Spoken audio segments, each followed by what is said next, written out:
রাসূলুল্লাহকে দেখানো হবে আর বলা হবে মা কুনতা তাকুলু ফি হাযার রাজুল, এই ব্যক্তির সম্পর্কে তোমার ধারণাটা কি? যদি ইমানদার ব্যক্তি হয় সে তখন বলবে হাযা নবিয়ুনা মুহাম্মাদুর রাসূলুল্লাহ সাল্লাল্লাহু আলাইহি ওয়াসাল্লাম, ইনি হলো আমার সেই নবী। আর যদি মানুষটা বেঈমান হয় সে বলবে রব কারে বলে বুঝি না, আর দিন কারে বলে জানি না। আর রাসূলুল্লাহকে সরাসরি কবরে দেখানো হবে অথবা আকার ইঙ্গিতে দেখানো হবে, সে তখন বলবে ওনাকে আমি চিনি না। এরপরে যা হওয়ার শুরু, যখন এই ইমানদার বলে যখন ঘোষণা করবে তখন সমাজে একদল শত্রু তোমার তৈরি হয়ে যাবে। এই শত্রু আজকের থেকে না, এই শত্রু প্রতিটা নবীর পর্যন্ত আল্লাহ দিয়ে দিয়েছিলেন। প্রতিটা নবীর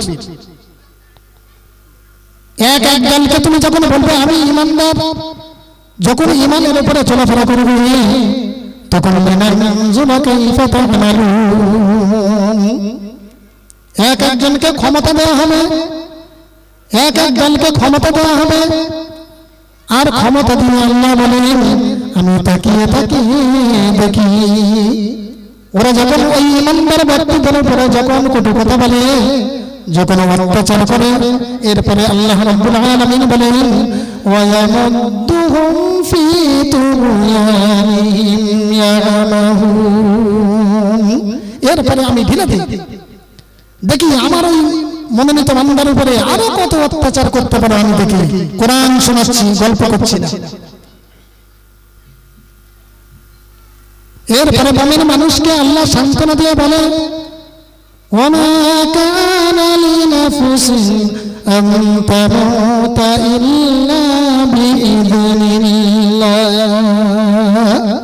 আমি প্রাণী জগতের যে হায়াত এবং মউত দিয়ে রেখেছি, এক সেকেন্ড আগে মরবো না, এক সেকেন্ড পরে মরবো না, মুমিন মানুষ শুনে রাখো। এরপরে মুমিন মানুষকে আল্লাহ রাব্বুল আলামিন আরো সান্ত্বনা দিচ্ছেন ওমা হুম বিযালিমিনা মিন আহাদিন ইল্লা বিইذনিল্লাহ, যত শত্রুতা করুক যাই করুক না কেন আমার বিনা হুকুমে তোমার একগাছা ফসল কেউ বেকা করতে পারবে না। একটা দৃষ্টান্ত শোনো, মূসা আলাইহিস সালামের ঘটনা আমরা প্রত্যেকেই জানি। মূসা আলাইহিস সালাম যখন ঈমানের দাওয়াত দিলেন, ঈমানের কথা যখন বললেন, চতুর্দিক থেকে অত্যাচার শুরু হয়ে গেল। উনি একবার কওমদেরকে নিয়ে নীল নদের পাড়ে বসে হিদায়াত বয়ান করছেন। ফিরআউন তার লোক লস্কর নিয়ে তিন দিক থেকে ঘেরাও করে ফেলেছে, কত বড় বিপদ, সামনে দরিয়া যাওয়ার কোনো রাস্তা নেই। মূসা আলাইহিস সালামের কওমরা বললেন ইন্না লামুদরাকুন, আমরা তো ঘেরাও হয়ে গেলাম, ও নবী আমাদের সামনে দরিয়া, আমরা এখন যাবো কোথায়? আল্লাহর সাথে থাকলে কত বড় উপকার দেখুন। মূসা আলাইহিস সালাম বললেন কাল্লা ইন্না মাইয়া রাব্বী সায়াহদিন, অবশ্যই আল্লাহ আমাদেরকে রাস্তা দেখাবেন, ভয় করলেন না। তিন দিকে দরিয়া, এই তিন দিক থেকে ঘেরাও করে পড়েছে, সামনে দরিয়া। এরপরেও মূসা আলাইহিস সালাম বললেন আল্লাহ আমাদেরকে অবশ্যই পথ দেখাবেন। ধৈর্য হারা হলেন না, ইমানদার ব্যক্তিদেরকে সান্ত্বনা দিচ্ছেন আল্লাহ কোরআনে তুলে দিয়ে। চতুর্দিক থেকে জুলুম অত্যাচার দেখবে, এরপরেও ধৈর্য ধারণ করে সবর করে থাকবে, আমি আল্লাহ তোমার সাথে আছি, ইমানদারদেরকে বলছেন আল্লাহ।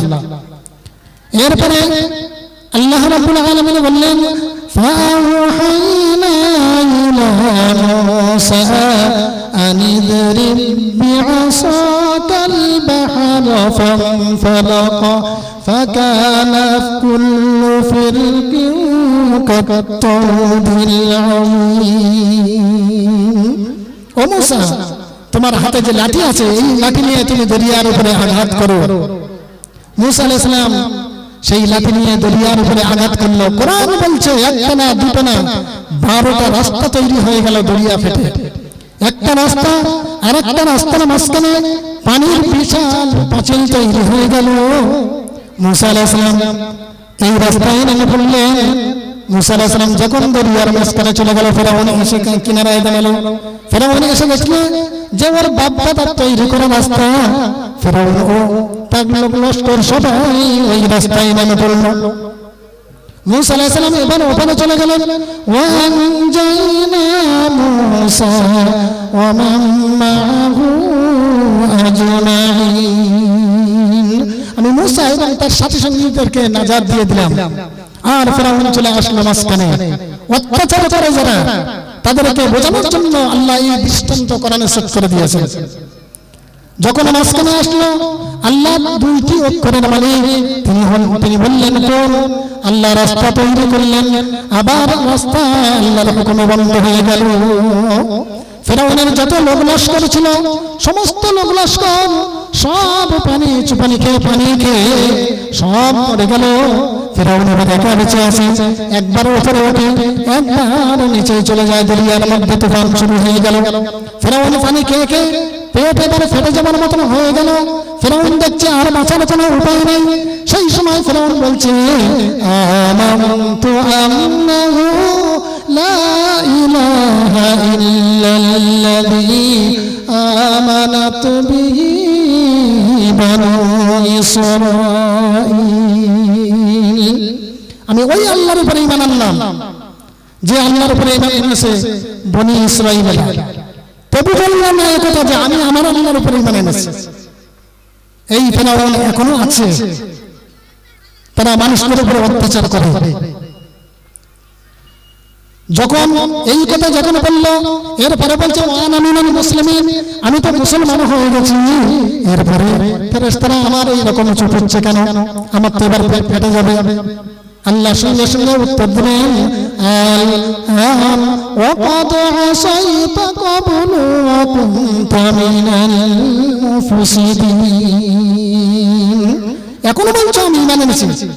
বছরের পর বছর, শতাব্দীর পর শতাব্দী তোমাকে সুযোগ দেওয়া হয়েছিল, কিন্তু সেই সুযোগে তুমি শুধু আমার ঈমানদার ব্যক্তিদের উপরে, আমার মনোনীত বান্দাদের উপরে শুধু ফিতনা ফাসাদ করেছো, অত্যাচার করেছো। আজকে তোমাকে মারব না,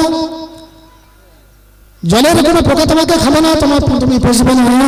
কিয়ামত পর্যন্ত তোমার এই রকম শক্তি বানিয়ে রাখবো, যাতে দুনিয়ার কোনো মানুষ কেউ কারোর উপরে যখন অত্যাচার করবে আর তোমার লাশ দেখবে, তোমার ইতিহাস পড়বে আর শুনবে, আল্লাহ ইচ্ছে করলে আমাকে ওই ফেরাউনের মতন এইভাবে শক্তি বানিয়ে রাখতে পারে। কোনো উপায় নেই, কোনো উপায় নেই। এই দুনিয়াতে কত বড় বড় বাদশারা এলো, কত শক্তিমান বাদশারা এলো, নবীদের পর্যন্ত তহমত দিতে ছাড়েনি। কারুন, মুসা আলাইহিস সালামের জামানায় কারুন আসলো, কত তহমত, কত বিশ্বস্ত কথাবার্তা, কত অপবাদ। মুসা আলাইহিস সালাম বলল কারুন যাকাত দে, বলছে কি টাকা কি তোর বাপের, যাকাত দেব? যেখানে সেখানে মুসা আলাইহিস সালাম বলে কারুন যাকাত দে, তোর অনেক ধন সম্পদের যাকাত দে। একবার এরকম লোক লস্কর ভিতরে কারুন দাঁড়িয়ে আছে, মুসা আলাইহিস সালামকে বলছে কারুন যাকাত দে, বলছে তো বেশ জ্বালাতন করছে। ওই জামানার শ্রেষ্ঠ একজন বেশ্যা, তার নাম হচ্ছে সাবজাত। কারুন এই সাবজাতকে ঠিক করলো, ইসলাম প্রচার করতে দেবে না। সাবজাতকে ঠিক করলো, বলে দেখ সাবজাত, তুই আমার একটা কাজ করে দিবি, তাহলে কিন্তু তোর 10 লাখ টাকা দেবো। এই ওই 5 লাখ দিয়েছে, পরে 5 লাখ টাকা দেবো। বলছে কি বলো? বলছে অমুক সময় নীল নদের পাড়ে খোদার জন্মদিন পালন হবে, ফেরাউনের জন্মদিন পালন হবে, ওখানে মুসা আসবে। তুই শুধু বলবি 13 নম্বর প্লেয়ারের ধরে বসবি, আর আমি তোর একটা আঙুল দেখাবো, তুই ওটা দাঁড়াবি, দাঁড়িয়ে বলবি যে মুসা এত ভালো ভালো কথা কয়, এর ঘটনা জানো? এ আমার সঙ্গে প্রতি রাত্রে জেনা করতে যায়, আর দিনের বেলা এসে তোমাদের সঙ্গে ভালো ভালো কথা বলে। নাউজুবিল্লাহ মিন যালিক। নবীদের পর্যন্ত ছাড়ে নেই মানুষ। সাজ্জাদ 13 নম্বর প্লেয়ারের কাছে গিয়ে 5 লাখ টাকা নিয়ে বসে আছে। কারণ স্টেজে উঠে গেছে, মুসা আলাইহিস সালাম কথা বলছেন। মুসা আলাইহিস সালামের কথা এত মিষ্টি ছিল, আল্লাহর নবী দেখতেও সুন্দর, সমস্ত লোক সব মুগ্ধ হয়ে গেল। কারণ মনে করলো এই একটা সুযোগ। কারণ একটা আঙুল তুলেছে সাজ্জাদের দিকে তাকিয়ে, সাজ্জাদ ওঠে না। কারণ বিশাল দুশ্চিন্তা পড়ে গেছে, সব বিনাশ করেছে, টাকাও গেল, আর কথাটাও বলছে না, তো বিশাল সর্বনাশের কথা। দুটো আঙুল দেখালো, ওঠে না। কারণ এবার শিরশির করে প্যান্ডেলের বাইরে থেকে আসছে, একটা ধনাত্ম ব্যক্তি আসছে, মানুষ এমনি সাইজ দিচ্ছে, রাস্তা দিচ্ছে, শিরশির করে এসে সাজ্জাদের পাশে এসে বসে বলছে, সাজ্জাদ ও এই 5 লাখ নিয়েছে, এই 5 লাখ টাকা দেবো, ও ওঠে না। বলছে ও তাড়াতাড়ি ও, ওঠে না। খুব জোরে গুঁতো দেওয়ার পরে সাজ্জাদ উঠেছে। যখন উঠেছে, কারণ মনে করছে যাক আমার গুঁতোর মধ্যে হচ্ছে নিয়ামত ছিল, এইবার বুঝি সত্যি কথাটা বলবে। উঠেই মাত্র সাজ্জাদ বললে, দেখো এই কারণ প্রতি রাত্রে আমার ঘরে যায়, এই কালকের কাছে 5 লাখ টাকা দিয়েছে, আর ফের এই 5 লাখ টাকা নিয়ে এসে আমার দিচ্ছে আজকের পর যাওয়ার জন্য।